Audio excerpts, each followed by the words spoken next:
and one, I was amazed, awed, to say the least.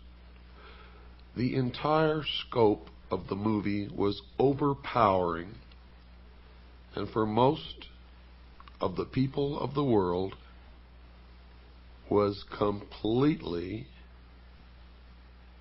baffling. Most people who saw that movie did not understand from beginning to end what it was that they had experienced, but they knew, everyone who saw it, knew that they had experienced something profound. That something had been communicated to the dark, deep recesses of their mind, which they did not understand, and indeed, which they were incapable of understanding.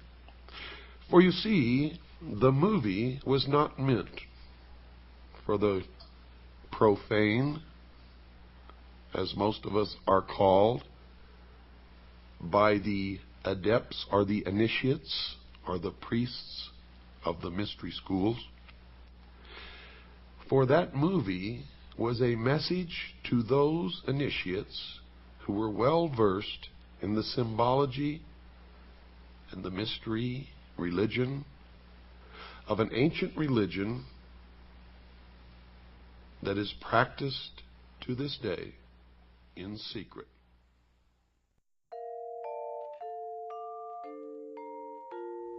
Bill Cooper's now famous explanation of the occult symbolism embedded within Kubrick's celebrated cinematic masterpiece, 2001: A Space Odyssey, is an absolutely fascinating revelation. The manner by which he reveals how this pivotal film essentially outlines the entirety of the Luciferian belief system is nothing short of astounding.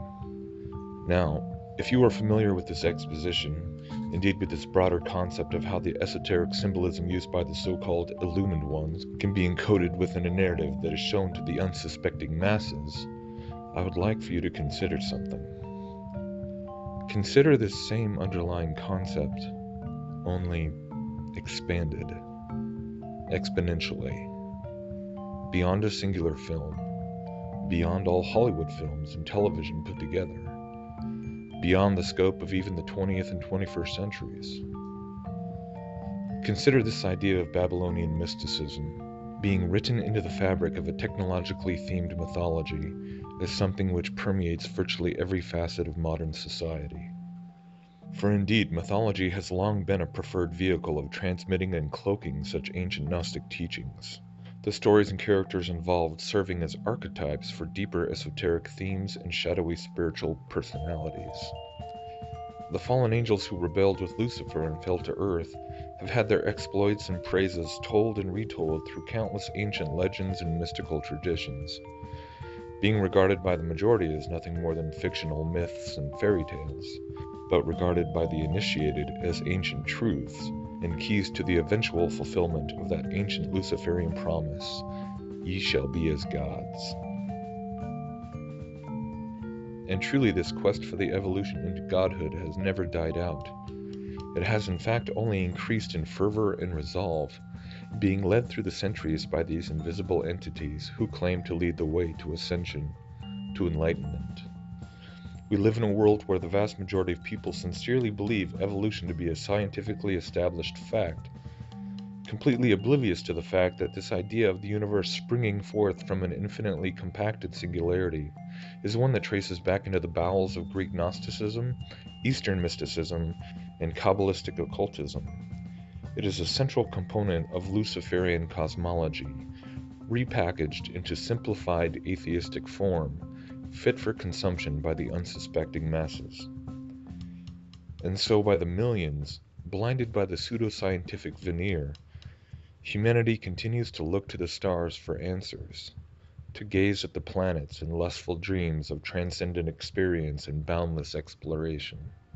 The guise of astronomy, thinly veiling the enduring ancient practices of astrology. For what does astrology teach about these planets, these spheres? These planets, these planes, these wandering stars were regarded since ancient times by virtually every mystical tradition as embodying different realms, spheres of influence, or categories of dominion, both within the life of the individual and the group as a whole. The Bible refers to certain angelic beings in terms of powers and principalities, and indeed, this is exactly how I believe this can and should be understood. These various descriptions of planets or worlds being equated with areas of dominion on various spiritual planes, which are at the same time being equated with various pantheons of gods, and simultaneously also being equated with various chakras or power centers within the human body. The Kabbalistic Tree of Life claims to represent this same array of power centers or spheres, and occult teachers such as the renowned Manly P. Hall openly connect the spheres of the Tree of Life to the planets and astrology as well. These are just different ways of trying to embody the same thing. This hierarchy of realms, if you will, all connected and all said to be in need of being held in proper balance. We see this again being represented in a slightly different way in the Kabbalistic depiction of the Ein Sof, the 10 emanations of God, where hereby the term God is used in a rather pantheistic sense.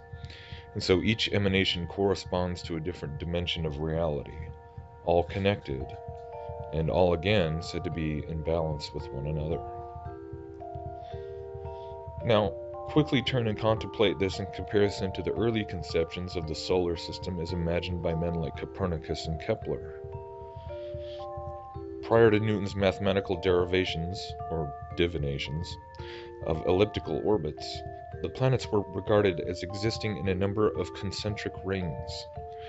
The eventual number of heavenly bodies being named by science, if we include the Sun, ironically mirrors the number of emanations described by the Kabbalah. And so again, I return back to this question which so many people like to ask, in regards to the reason as to why the powers that shouldn't be would go to so much effort and expense to fake not just moon landings, but an entire cosmological framework which starts at the Big Bang and then pushes forward all the way to the apotheosis of man. Do you still not see it? Do we not see the fingerprints of the same Freemasonic occultism plastered all over NASA since the beginning? The same Gnostic mythology being alluded to again and again and again in the naming of not just the spacecraft and space missions, but in the naming of almost every alleged new discovery in the cosmos. Do we not realize that the reason for all of this ritualistic dissemination of symbolism is not merely to gain our subconscious approval or to drain our spiritual energy and so forth? No, I would say it with extreme conviction at this point that the primary drive for embedding these ancient mystical concepts into a false narrative of scientific materialism is what Alice Bailey spoke about in the externalization of the hierarchy. It's the agenda of bringing this ancient Babylonian mystery school religion out of the shadows and into the mainstream. When Bill Cooper made his analysis of Kubrick's film, he spoke about it representing the ancient mystery religion practiced in secret, not meant for the profane. But I believe that now more than ever, we can see that the drive behind this massive scale cinematic event we call science is to in fact beckon us, the ignorant masses, the quote profane, towards despising our own excluded position and kindling a burning desire to obtain the same secret knowledge ourselves. In short, this vast collection of modern mythology is all about bringing Luciferianism